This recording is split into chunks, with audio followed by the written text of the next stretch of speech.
आदित्य, आपसे जानना चाहेंगे ऑटो काउंटर्स में कोई स्टॉक जो कि आपको फिलहाल लग रहा हो कि जहां पे ट्रेडिंग के लिहाज से शॉर्टिंग की अपॉर्चुनिटीज हैं, क्योंकि Tata Motors one of the top losers in Nifty, आज 3% की यहां पे गिरावट, एमएनएम भी कमजोर हो रहा है और साथ ही मारुति सुजुकी एक अच्छे रनअप के बाद, क्या आपको लगता है यहाँ पे कुछ मौके हैं शॉर्टिंग के?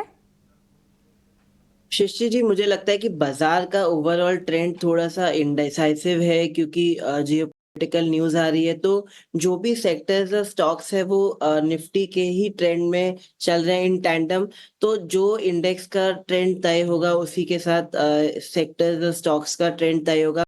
आज की स्मॉल कैप इंडेक्स की गिरावट के हिसाब से मैं मानता हूँ कि शायद सेलिंग थोड़ी सी परसिस्ट कर सकती है।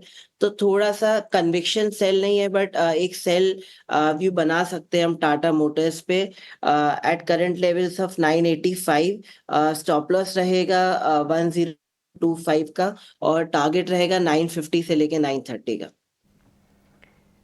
ठीक है, 950 930 के टारगेट्स जो हैं टाटा मोटर्स में आते हुए दिख सकते हैं। यहाँ पे 1000 के स्तर फिर से एक बार सस्टेन नहीं कर रहा है ये काउंटर, इस पे एक बार आप नज़र ज़रूर रखिए। पर संतोष, एक बार आप रियल एस्टेट काउंटर्स पे भी राय दीजिए, क्योंकि कई सारे ऐसे पॉकेट्स जहाँ पे फंडामेंटल रीजंस के चलते एक अच्छा रनअप हमने देखा, पर टेक्निकल पैरामीटर्स पे कुछ कमज़ोर दिख रहे हैं। कोई रियल एस्टेट काउंटर, क्योंकि डीएलएफ में देख रही थी यहाँ पे 3% की कमज़ोरी है। गोदरेज प्रॉपर्टीज़ ज़बरदस्त रनअप इसमें भी हमने देखा, यहाँ पे भी 2% की कमज़ोरी है।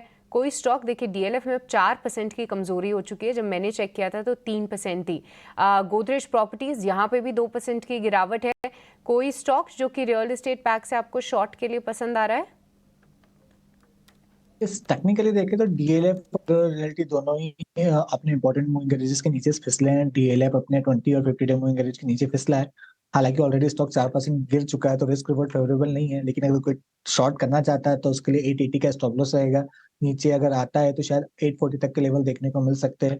सिमिलरली ओबेर और रियलिटी की बात करें तो ये भी अपने 20 एवरेज के नीचे फिसले हैं। नीचे शायद 1420 तक की डाउनसाइड देखने को मिल सकती है। ऊपर में 1475 का स्टॉप लॉस रहेगा।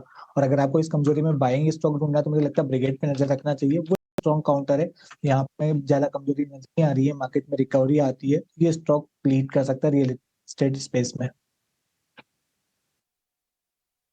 ठीक है, ब्रिगेड एंटरप्राइजेस पर नजर रखनी चाहिए, लेकिन नजर रखिए बाजार पर भी, क्योंकि गिरावट बढ़ गई है, हो गई है अब 250 अंकों की और 1% से ज्यादा की कमजोरी है।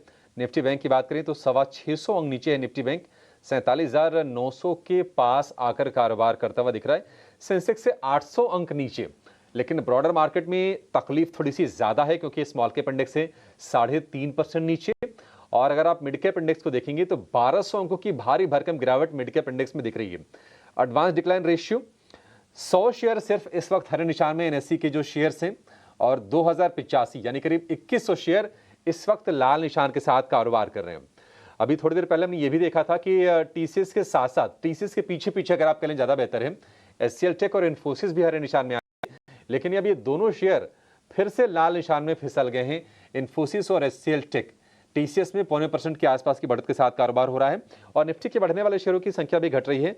अब मामूली तेजी के साथ नस्ले हरे निशान में, किसी वक्त वो भी लाल निशान में आ सकता है। तो हिंडाल्को, ओएनजीसी और टीसीएस, ये शेयर आज थोड़ी सी मजबूती के संकेत हमें दे रहे हैं।